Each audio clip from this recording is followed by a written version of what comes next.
여러분, 나라마다 국민에게 오랫동안 존경과 사랑을 받는 역사적 인물이 있죠. 우리나라는 누구죠? 많은 사람이 우리 한글을 창제한 위대한 성군 세종대왕이라고 말합니다. 혹은 임진왜란 당시에 탁월한 해전 능력으로, 해전 전략으로 조선을 지킨 영웅 이순신이라고도 장군이라고도 합니다. 자, 그럼 미국은 누굴까요? 미국은 미국의 초대 대통령이자 독립전쟁의 지도자인 조지 워싱턴이라고 대답하거나, 아니면 노예 해방에 또 이 남북 전쟁 승리를 이끈 에이브럼 링컨이라고 말하죠. 자, 영국은 흔히 제2차 세계대전을 승리로 이끈 윈스턴 처칠이라고 말합니다. 독일인은 천재 물리학자이자 인권과 반나치 운동에 앞장섰던 알베르트 아인슈타인이라고 말합니다. 그리고 인도인은 비폭력 독립운동의 상징인 마하트마 간디를 가장 존경합니다. 남아프리카 공화국은 인종차별 철폐와 화해 지도자였던 넬슨 만델라를 최고의 지도자로 꼽지요. 자, 그럼 이스라엘은 누구일까요? 자, 그래서 국민투표로 딱 3명을 압축을 한다면 많은 이들이 그렇게 말합니다. 출애굽의 지도자이자 율법의 전달자인 모세, 그리고 정치, 경제, 영적 부흥을 이룬 통일 이스라엘 왕인 다윗, 그리고 현대 이스라엘 건국의 아버지이자 초대 총리인 다비드 벤구리온을 꼽습니다. 자, 그 중에서도 이 이스라엘 국기에 그려진 이 별의 주인공 바로 누굽니까? 다윗입니다. 다윗 왕은 현대 이스라엘, 지금 현대 이스라엘에서도 특별한 의미가 있습니다. 여러분 잘 알다시피 다윗 왕은 이 통일 이스라엘의 왕이었죠. 이스라엘의 통합과 정치 안정, 경제 발전, 영적 부흥을 이루었습니다. 그래서 다윗 시대는 국내적으로도 눈부신 발전을 했을 뿐만 아니라 국외적으로 그동안 이스라엘을 괴롭혔던 원수들을 제압한 이스라엘의 황금기였어요. 자, 그래서 현대 이스라엘도 다윗 시대가 가진 그 통합과 번영을 국가의 이상과 비전으로 삼습니다. 그래서 지금도 지금 굉장히 이스라엘이 시끄러운데, 이스라엘이 정치적으로 경제적으로 다윗의 시대로 돌아가는 것을 염원합니다. 다윗은 이스라엘 역사에 빛나는 별 중에 한 명이에요. 자, 오늘 본문은 다윗이 살았던 시대 이스라엘의 아픈 역사를 다루고 있습니다. 자, 여러분 이스라엘의 초대 왕이 누굽니까? 사울이잖아요. 여러분 사울은요 용두 삼위형의 대표적인 인물이에요. 자, 사울 왕의 용두, 이 용머리 뭡니까? 그 장엄한 시장은 겸손함입니다. 사울이 이 사무엘을 만났을 때 그가 스스로 이렇게 말합니다. 나는 이스라엘 지파 중 가장 작은 베냐민 사람입니다. 그렇게 소개하면서 자신은 왕이 될 자격이 없다라고 여겼습니다. 사울은 기름 부음을 받은 뒤에 예언자처럼 예언을 해요. 그리고 하나님의 영에 감동된 지도자로 인정받았습니다. 그리고 사울은 이 암몬 사람 나하스가 쳐들어왔을 때 백성들을 이끌고 나가서 대승을 거두었습니다. 그래서 암몬과의 전쟁 승리로 사울은 이 백성의 지지와 존경을 받게 되었죠. 결국 사울은 길갈에서 공식적인 이스라엘의 초대 왕으로 세워졌습니다. 그러니까 시장은 참 창대해요. 용두. 그러나 사미, 뱀의 꼬리로 끝났어요. 사울 왕이 사미는 뭡니까? 비참한 몰락의 시작은 바로 불순종입니다. 자, 오늘 본문은 거듭된 불순종의 신호탄이에요. 자, 본 8절 읽겠습니다. 시작. 사울은 사무엘이 정한 기한대로 이래 동안을 기다렸으나 사무엘이 길갈로 오지 아니하매 백성이 사울에게서 흩어지는지라. 사무엘이 오기로 한 7일이 지났음에도 불구하고 오지 않아요. 그러니까 불안한 병사들이 막 흩어지고, 그리고 지금 군인들의 사기가 지금 땅에 떨어지는 그런 위기 상황이 되자 사울의 마음이 굉장히 다급해요. 이제 더는 시간을 끌었다간 큰일 나겠다. 그렇게 생각이 든 사울 왕이 스스로 번제를 드림으로써 군의 사기를 높이고 전쟁을 준비하려고 한 거예요. 자, 그런데 여러분, 이 사무엘은 단순한 예언자가 아니에요. 특별히 신정국가인 이스라엘에서 이 제사와 왕권 수여를 집행하는 하나님의 대리자예요. 그러니까 제사를 집례하고 전쟁을 개시하는 결정은 사무엘이 해야 합니다. 자, 그런데 사울 왕은 월권하죠. 스스로 번제를 드림으로 하나님의 명령에 불순종했습니다. 그러니까 이 사무엘의 무서운 질책이 쏟아져요. 자, 본문 13절 같이 읽습니다. 사무엘이 사울에게 이르되 왕이 망령되이 행하였도다. 왕이 왕의 하나님 여호와께서 왕에게 내리신 명령을 지키지 아니하였도다. 그리하였다면 여호와께서 이스라엘 위에 왕의 나라를 영원히 세우실 거니라. 여러분, 이 사울의 행위는 단순한 실수나 조급함이 아닙니다. 이스라엘 왕권과 신정 질서의 근간을 흔드는 불순종입니다. 그래서 사울 왕권이 길지 못할 것이라는 첫 번째 심판 예언이 내려지죠. 자, 이게 첫 번째 불순종이고, 그리고 이어서 사무엘상 15장에 보면 사울의 두 번째 불순종이 나옵니다. 여러분 잘 알다시피 사울은 아말렉을 전멸시켜라는 하나님의 명령에 불순종합니다. 그래서 아각 왕을 살려두고 그 다음에 전리품 중에 양과 소의 좋은 것들을 남겨두죠. 자, 이 일로 사울 왕은 하나님께 버림받아요. 후에도 사울은 다윗을 시기하죠. 그리고 막 평생에 다윗을 쫓아다니면서 죽이려고 혈안이 되어 있어요. 자, 나중에 이제 사무엘 선지자가 죽습니다. 죽고 나니까 하나님의 음성을 듣지 못하게 돼요. 그러니까 막 마음이 다급해져서 신접한 여인을 찾아갈 정도로 영적으로 타락하고 미신을 의존합니다. 그 여러분, 사울은 겸손함으로 시작했다가 불순종으로 끝이 나요. 사울은 성령으로 시작했다가 육체로 마친 용두삼위형의 지도자예요. 그래서 하나님은 이 사울을 대신하여 하나님의 마음에 맞는 사람을 세우기로 작정하셨죠. 자, 본문 14절입니다. 같이 읽습니다. 지금은 왕의 나라가 길지 못할 것이라. 여호와께서 왕에게 명령하신 바를 왕이 지키지 아니하였으므로 여호와께서 그의 마음에 맞는 사람을 구하여 여호와께서 그를 그의 백성의 지도자로 삼으셨느니라 하고. 자, 우리는 여기에서 말하는 그의 마음, 즉 하나님의 마음에 맞는 사람이 누군지 우리는 알고 있습니다. 바로 누구죠? 하나님의 마음에 맞는 사람은 사울 왕을 이어 이스라엘의 정치적 안정과 경제 부흥과 문화적 번영 그리고 영적 부흥을 이루었던 바로 다윗 왕입니다. 이 사울 왕과는 다른 다윗은 하나님의 마음에 맞는 사람이라는 평가를 받았죠. 사도 바울도 하나님의 마음에 합한 사람이라고 평가했습니다. 자, 그러면 이 다윗이 이 사울 왕과는 다른 어떤 모습이 있었는가? 자, 오늘은 한 세 가지를 제가 살펴볼 건데요. 첫 번째는 바로 뭐냐면 용기예요, 용기. 여러분, 다윗의 인생에서 용기하면 떠오르는 장면이 하나 딱 있죠. 뭡니까? 바로 골리앗과의 전투입니다. 자, 이스라엘 초대왕 사울은 용기가 없었어요.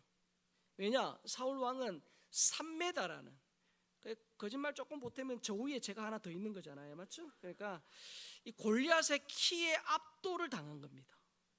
그러니까 골리앗의 기세에 눌린 사울 왕은 어떻게 해요? 벌벌 떨었습니다. 골리앗이 뭐 여러 싸울 거 없이 한 사람만 나와서 나와 붙자. 전문 용어가 나왔어요. 다이다이 하자, 뭐 이런 거죠. 한 명만 나와라, 한 명만 나와라. 여러분, 사무엘상 17장 11절에 보면 이 골리앗의 이 고함 소리에 사울과 온 이스라엘이 크게 놀라 크게 두려워했다라고 기록이 되어 있어요. 그러니까 뭐 백성들이 뭐 두려워한 거는 또 군사들이 두려워한 건 둘째치고 이 사울 왕도 벌벌벌 떨었다는 거예요. 자, 그때 아버지의 심부름으로 형들의 안부를 살피러 갔던 다윗이 그 골리앗의 터무니없는 그 고함을 듣잖아요. 그리고 이 골리앗과 싸우겠다는 이 10대 후반의 잘못된 다윗의 요청을 들어줄 수밖에 없을 정도로 사울은 다급했어요. 다윗이 골리앗에게 외친 용기 백배의 소리 우리 잘 알잖아요. 우리 마치 다윗의 그런 심정으로 한번 크게 한번 읽어보겠습니다. 사무엘상 17장 45절 47절 시작. 다윗이 블레셋 사람에게 이르되 넌 칼과 창과 단창으로 내게 나아오거니와 나는 만군의 여호와의 이름 곧 내가 모욕하는 이스라엘 군대의 하나님의 이름으로 내게 나아갔느라.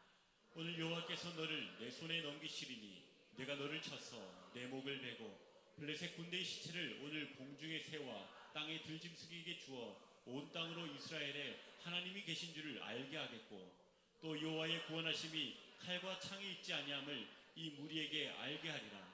전쟁은 여호와께 속한 것인즉 그가 너희를 우리 손에 넘기시리라. 자, 우리는 이 아침에 별 감동 없이 읽었지만 다윗은 여러분 얼마나 저 말을 진짜 믿음을 담아서 확신 있게 크게 용기 있게 말했겠습니까? 이 다윗의 외침은 헛소리가 아니고 이 다윗의 용기는 단순한 혈기나 무모함이 아닙니다.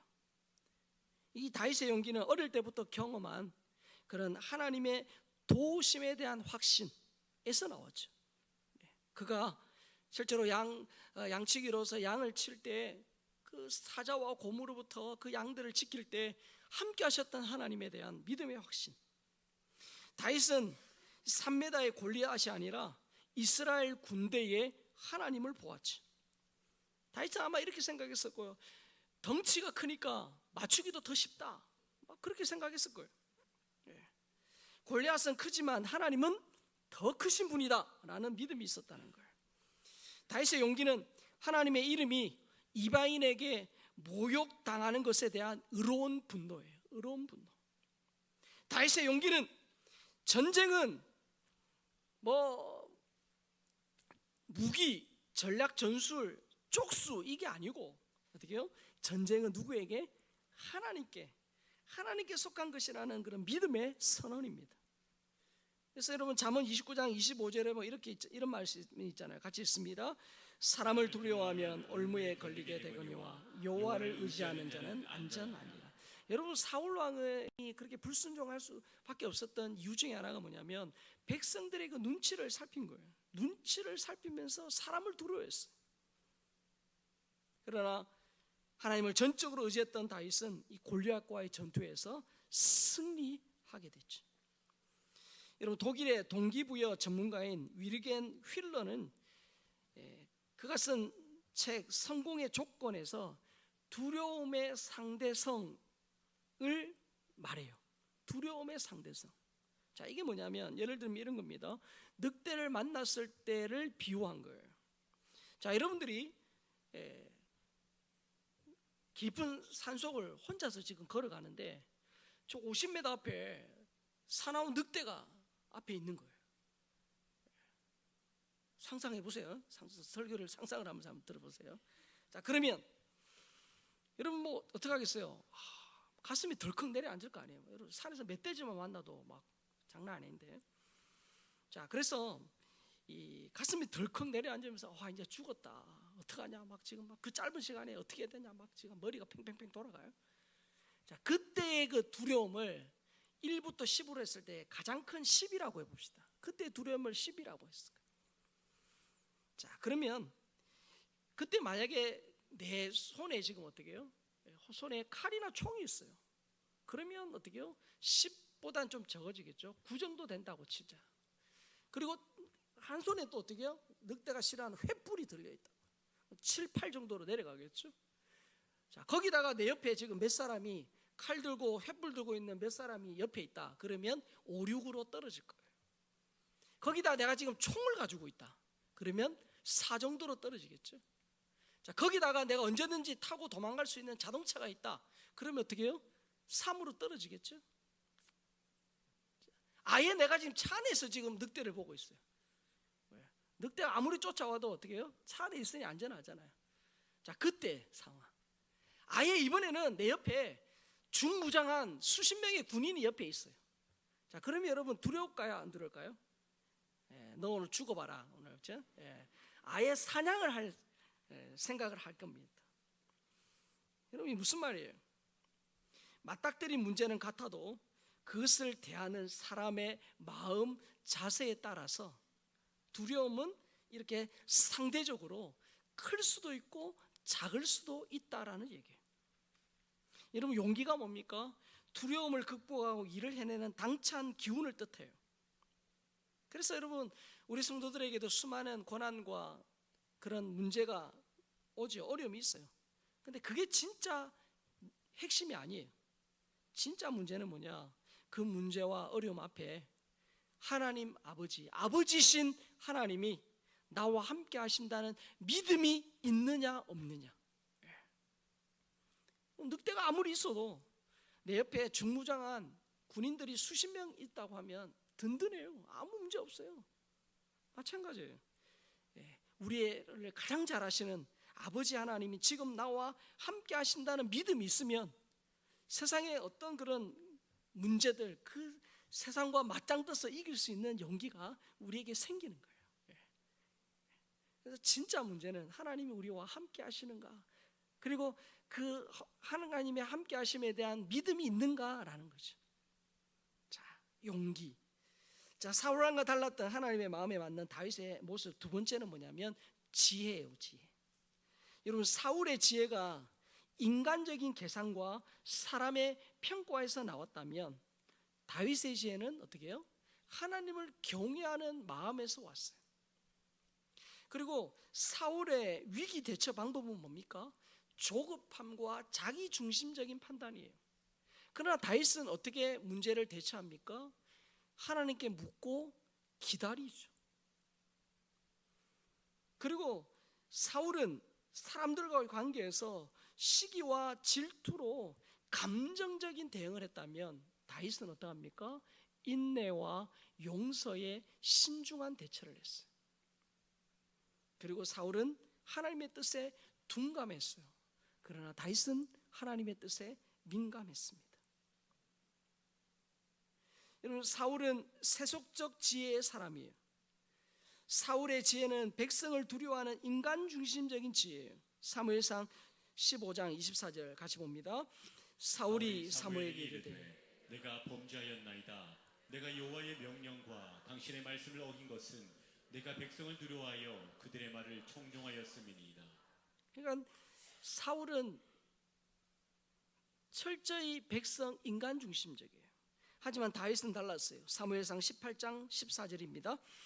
다윗이 그의 모든 일에 지혜롭게 행하니라. 여호와께서 그와 함께 계시니라. 여러분, 사울과 다윗의 지혜는 단순히 지능이나 책략의 차이가 아니에요.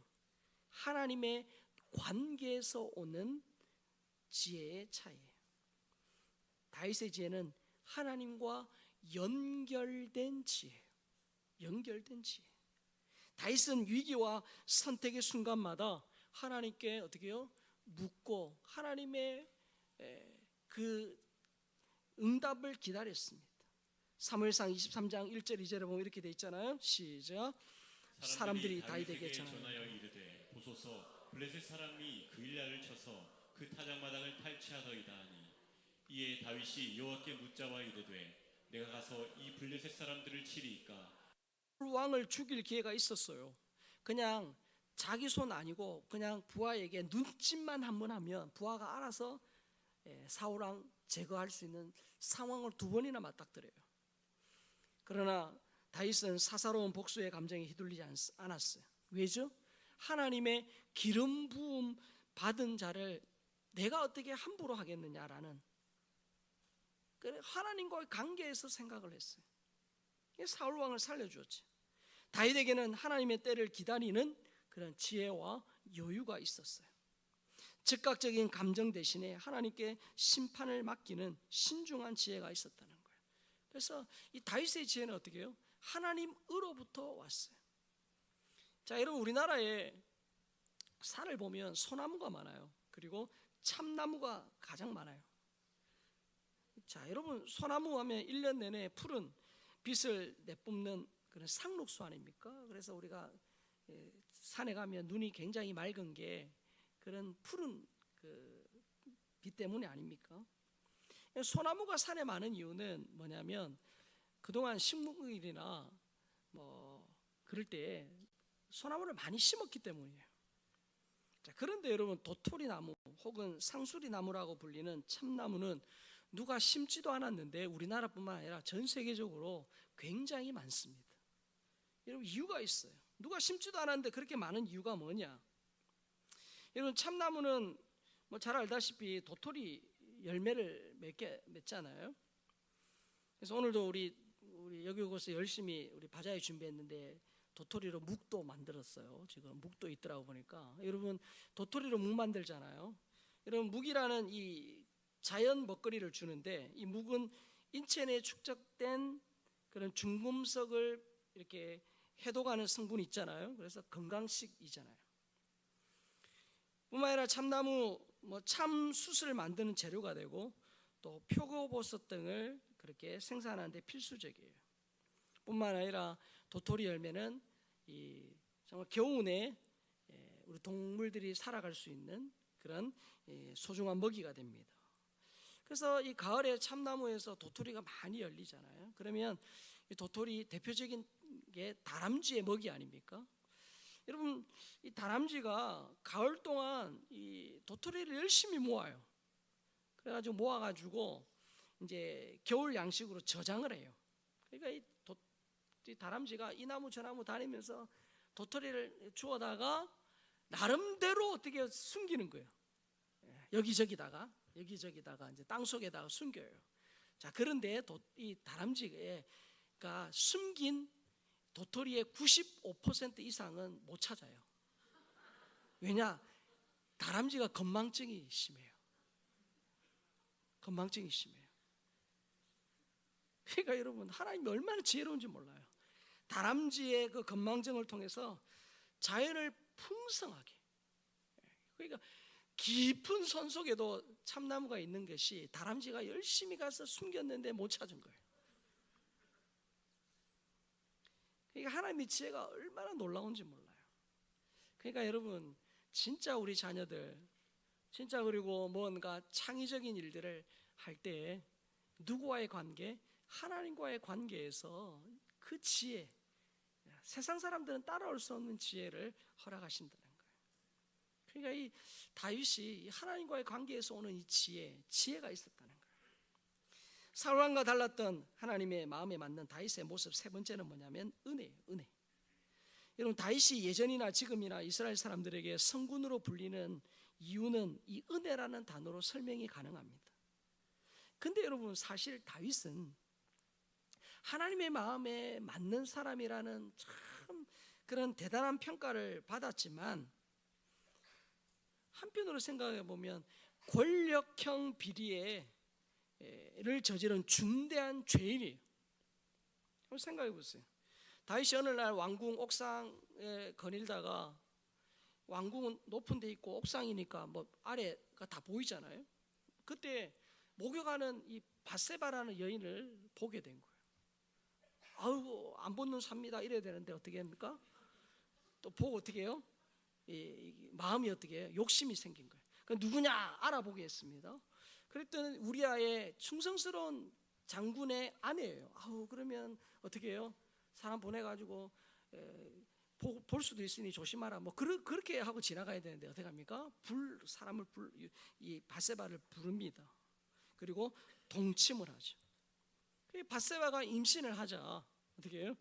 자기 잘못을 덮기 위해서 전쟁터에 있는 남편 우리아를 불러다가 집에 가라 그럽니다. 충성스러운 우리아가 어떻게 해요? 우리 다른 군사들이 지금 전쟁터에서 그렇게 노숙을 하는데 내가 어떻게 가겠습니까? 그래서 안 가잖아요. 실패해요. 결국 다윗은 완전 범죄를 꿈꾸면서 밀지를 보내서 우리아를 가장 전쟁이 극렬한 곳에 보내어서 죽이죠. 자, 우리아를 제거한 다윗, 밧세바를 아내로 맞아들입니다.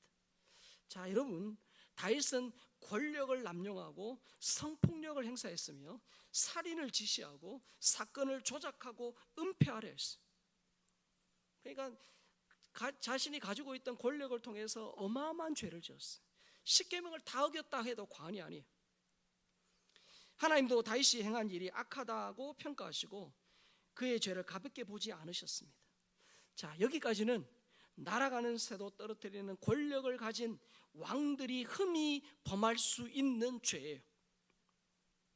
자, 여러분, 세계사에서 이런 죄를 저지른 왕에 대하여 어느 신하가 그 잘못을 지적하면 이게 어떻게 되죠? 그 신하 어떻게 되죠? 그날로 끝이에요. 그렇죠? 그날로 목이 땡강이에요. 하지만 다윗은 그렇게 하지 않았어요. 하나님이 보낸 나단 선지자를 어떻게 해요? 그 나단 선지자가 자기의 죄를 지적할 때, 책망할 때 어떻게 해요? 즉시로 자기 죄를 인정하고 회개해요.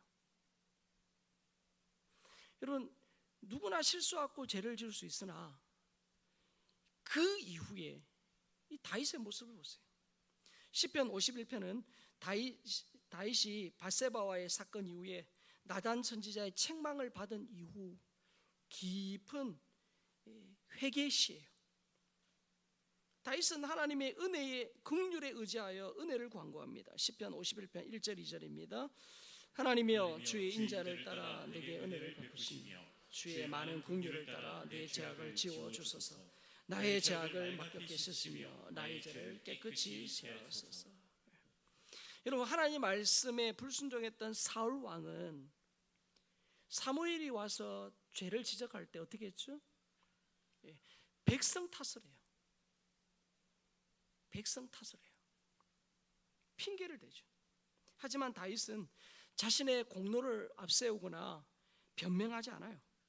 하나님의 긍휼에 근거해서 납작 엎드려서 하나님의 용서를 구해요.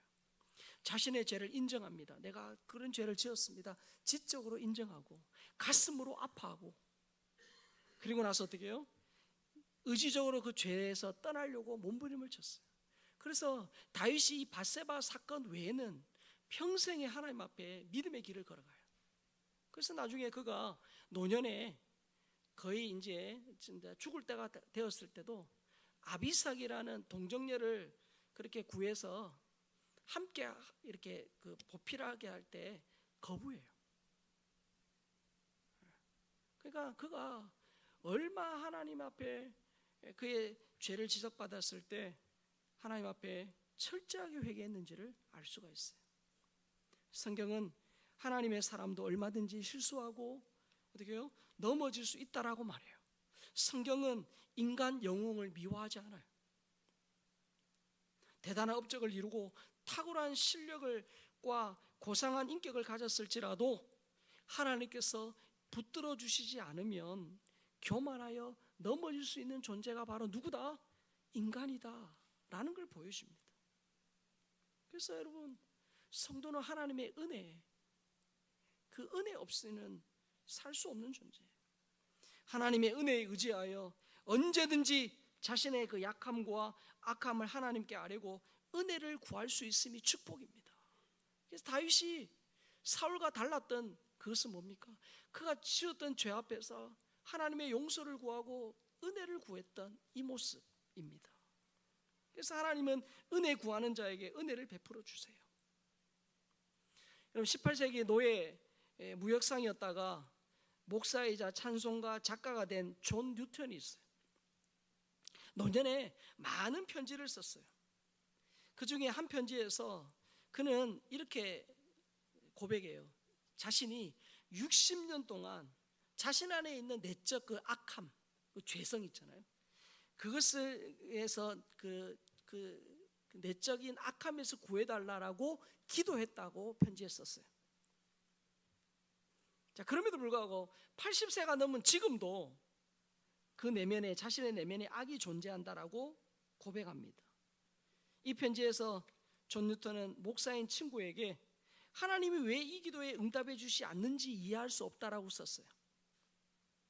단지 시험에서 해방하게 달라고 기도했고 그것이 하나님의 뜻일 텐데 왜 들어주지 않는가 라는 것을 토로해요.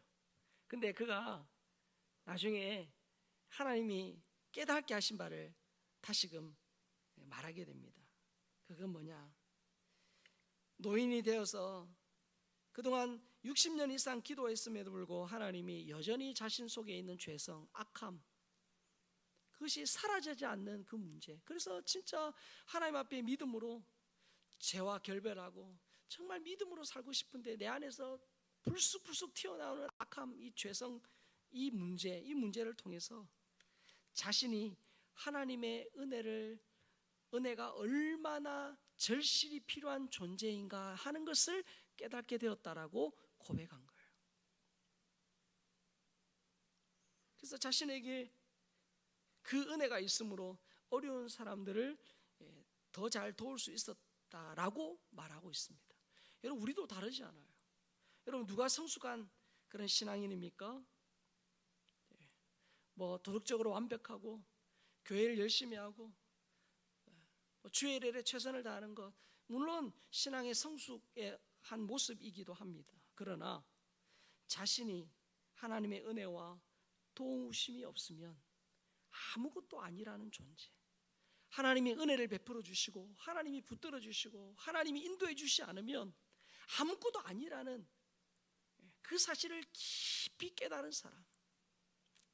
그래서 오늘도 하나님 앞에 무릎을 꿇고 하나님의 은혜를 구하는 사람, 그 사람이 어떻게 해요? 진짜 성숙한 신앙인입니다.